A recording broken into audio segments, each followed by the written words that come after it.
A deadly double shooting over the weekend is just one of a string of shootings at a Macon gas station. Our store clerk is reacting this morning. And a federal hate crimes trial underway for the three men convicted of murdering Ahmaud Arbery. What lawyers say about the men in their opening statements. Baldwin County's own is among just 4 finalists for National School Superintendent of the Year. Find out what drives Dr. Norris Price as we get ready for Thursday's huge announcement. Well, good Tuesday morning. You're taking a live look over a beautiful downtown Macon. The time is now 6:30 a.m. on this February the 15th. How are you feeling? I hope you're feeling good this Tuesday morning. It's looking good on you, Central Georgia. I'm Wanye Reese. And I'm Caitlin Heck. It is looking great out there this morning, Courtney. We're just going to soak that in for this Tuesday before the changes come. That's right, yeah, because unfortunately, while the weather is going to get warmer, so that's, I guess, something to be excited about, we're also going to start to increase our coverage of rain. So not going to see wall-to-wall sunshine and stay completely dry. You're looking live on top of Navicin Health, Atrium Health Navicin, excuse me, in downtown Macon. 30 degrees. It is cold out there, in fact below freezing, and that's the case for a lot of us this morning. Area-wide, we are generally in the low 30s. 32 in Warner Robins, 32 in Gordon, 30 in Dublin, 31 in Cordele, 32 in Roberta, and 33 up in Monticello, and 32 in Thomaston. All is quiet out there, not even a cloud to be found in the sky. It's a beautiful morning, and I'm sure we're going to be treated with a really beautiful sunrise within the next half hour or so. And as we go through the day today, we will continue to see a lot of sunshine, and we're going to warm very quickly. Notice as we head towards 9 o'clock this morning, we'll be in the upper 30s, but then by noon, so in just a few hours, we're going to jump potentially 20 degrees into the upper 50s, and we'll top out in the mid to upper 60s today. Now, again, I mentioned we're going to be warmer, but we're also going to increase our coverage of rain and maybe even be watching for the potential for an isolated severe threat as we head into the second half of the week. I'll bring you through it all. That's in just a few minutes.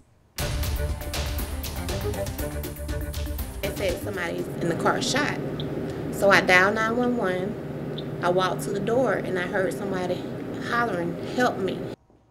Well, this morning we're continuing coverage on a shooting outside of an East Macon gas station that left 2 men dead Sunday night. It happened outside the quick serve Chevron station on Emory Highway. It is one of 3 shootings at the gas station in the last year.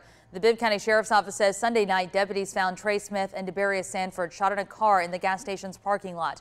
They later died at a hospital. In the past year, 4 people have been shot at the gas station and 3 of them have died.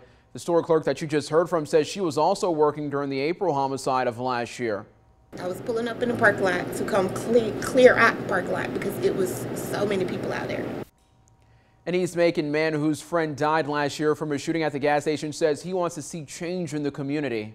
We got to change ourselves. That's the only thing. I mean, ain't nothing the mayor can do. It's teaching. What we can do is teach our kids now, so in the future, everything will be changed. Now, we did speak to the sheriff's office, and they say that the recent shootings were not the store's fault. They say they just involved people who happened to be there. The store's license is not in jeopardy, and the sheriff's office has assigned deputies to patrol that particular neighborhood. Bibb County Coroner Leon Jones says Sunday night shooting deaths mark 9 homicides so far this year in Macon. That's already ahead of last year's rate. Right now at 6:33 a.m., the sheriff's office is looking for this man here on your screen in connection to Sunday night shooting. They say someone last saw him running down Womack Street. Now, if you have any information, you can call Macon Regional Crime Stoppers. The number is 1-877-68-CRIME. It's right at the bottom of your screen, 1-877-68-CRIME. Now let's get you to some news happening across the state. The federal hate crimes trial tied to Ahmaud Arbery's death continues today. Prosecutors plan to call their first witness this morning. Yesterday, the jury heard opening statements in the trial shortly after being sworn in.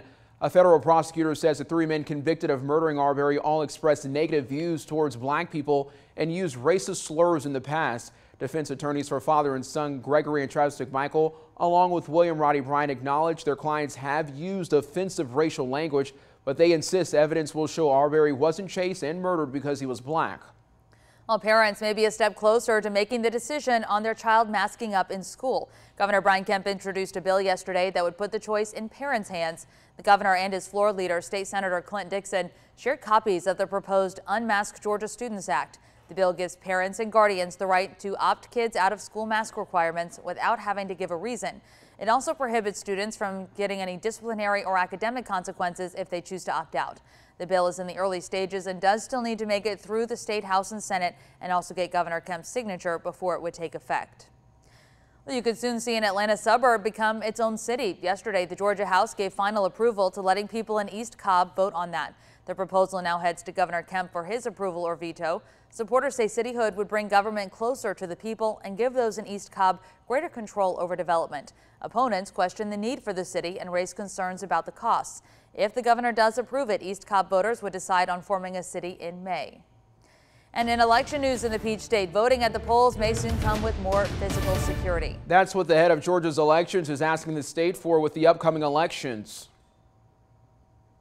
I am calling on the General Assembly, the governor, and the state election board to authorize Georgia State Patrol to provide security for voters, poll workers, and credentialed poll watchers at every voting location, including early voting locations, Election Day polling places, and county offices where absentee voters' votes and ballots are handled. In his request yesterday, Secretary of State Brad Raffensperger spoke about the election, saying they're expected to be competitive in a charged environment. Election officials, including Raffensperger, say they faced threats to themselves and their families as the 2020 presidential election results were contested. Heading into November around Central Georgia, longtime Congressman Sanford Bishop has competition for Congressional District 2. At least 5 Republicans say they're running for his seat. This morning, we're taking a closer look at one of those candidates, Wayne Johnson from Macon. Johnson spent over 30 years as an entrepreneur and CEO of several businesses in consumer finance and customer service support. In 2017, he got into politics, serving as a senior official in the Trump administration's Department of Education. Johnson oversaw the largest provider of student financial aid in the country. He says while in D.C., he saw, quote, a lot of stupid, end quote, and now he wants to stop it by running for Bishop's seat. He spoke to us about what he was able to do during his time in D.C. Had the opportunity to go out, addressing many of those things, and found out that a determined person in the Washington sphere who's willing to invest the time and the energy to take on these problems can actually be effective at fixing them. But I guess the real reality is you can't fix stupid, you got to stop it. Now, Johnson is running on a list of issues, including increasing health care access in rural areas, providing water for farmers in southwest Georgia during this well drilling moratorium, and getting to the root cause of law enforcement's battle to employ and keep officers. The primary election is scheduled for May 24th. Now, if you need to get registered to vote, that must be done by April the 25th. And 13 WMAZ plans to highlight each of the Congressional District 2 candidates this election season. A Warner Robins City employee is now out of a job and fired after police charged her with stealing thousands of dollars from the city. Pamela Mullis worked in the Community and Economic Development Department. She's charged with stealing over $45,000 since 2018 while working in the Mortgage Assistance Program. Police say Mullis would take money from customers but wouldn't report that it had been paid. The city of Warner Robins says it's taking this matter seriously and wants to assure mortgage customers that their accounts will reflect accurate balances. Well, tonight, Macon Bibb commissioners will meet to talk about some big money items. That includes approving over $800,000 of American Rescue Plan money for a company called One World Link. They'll also vote to hand out $400,000 to the Community Empowerment Center. Mayor Lester Miller says both organizations will help with crime prevention and intervention. Mayor Miller also wants to commit nearly $500,000 over the span of 3 years to go toward the county's Literary Alliance. That's a partnership between the county, school district, and Central Georgia Technical College to boost literary rates in the county and help with job growth. The commissioners will meet at 6 o'clock tonight. All right, the time is now 6:39. It was definitely chilly this morning, but thankfully it's starting to be a beautiful day. Look at that sunrise popping up in Dublin. I know, it is just glowing out there. These deep colors in the sky just brighten up my morning, and hopefully it can for you as well. We'll take this full screen because I think that it's really just a stunning start to the day. This sky cam, when the sky is nice and clear and we actually get to see the sunrise on the morning show, which it's been a while. It's really been a nice treat to see. This sky cam really just never disappoints. Look at the beautiful colors in the sky. Just a stunning start to the day. And this is setting the precedent for the day as a whole. It's going to be a wonderful looking Tuesday. So you're looking live on top of the Fred Roberts building in Dublin. I feel like my dress kind of matches it. You can't really see, but my collar has orange on it. So just matching the sunrise this morning. All right, everybody. Well, while it looks beautiful out there, it is very cold. We're at 30 right now in the city of Dublin. Area-wide, generally in the low 30s. We're at 30 in Macon, 32 in Warner Robins, 30 in Cochrane, 33 in Montezuma, 32 in Milledgeville, and 30 in Wrightsville. It looks like McRae in Sandersville, you are the cold ones this morning at 29 degrees. You're going to need to bundle up this morning. Through the day, though, the sun is going to be here all day long. Lots of sunshine, temperatures in the mid 60s. Of course, I guess the sun doesn't really ever go anywhere. It just hides behind the clouds sometimes. But either way, sunny skies on the way and temperatures in the mid to upper 60s. It's going to be a phenomenal looking day. Get out and enjoy it. Maybe you can go for a walk at one of our beautiful parks across the area. Take the dog for a walk. Go and eat your lunch outside today, get some of that beautiful fresh air while it lasts, because the story is going to change.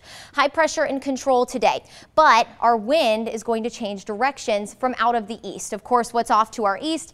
The Atlantic Ocean. So our temperatures are not only going to get warmer, as when we're under the influence of the ocean, that's a warmer air mass, but we're also going to start to pull in some more moisture. That's going to help build some cloud cover starting tonight, which will leave us with a warmer morning tomorrow. But then ultimately tomorrow afternoon, once we start to slightly warm up, we'll start to increase our coverage of rain. And that's all going to be out ahead of a very large weather system that you have to go all the way out to the Pacific coast to find, that's starting to build and also bring some snow to parts of Montana. Just going to bring us rain and maybe even some thunderstorms. In fact, a severe threat for just about all of the area as we head into Thursday. This will be late Thursday night, so we're talking after sunset on Thursday. And what we'll be watching for is damaging wind gusts and heavy rain, damaging wind gusts upwards of 60 miles per hour. Now, it does look to be a very isolated threat, hence our level 1 out of 5 threat in place so far, but that could change. There's still some fine tuning to be done.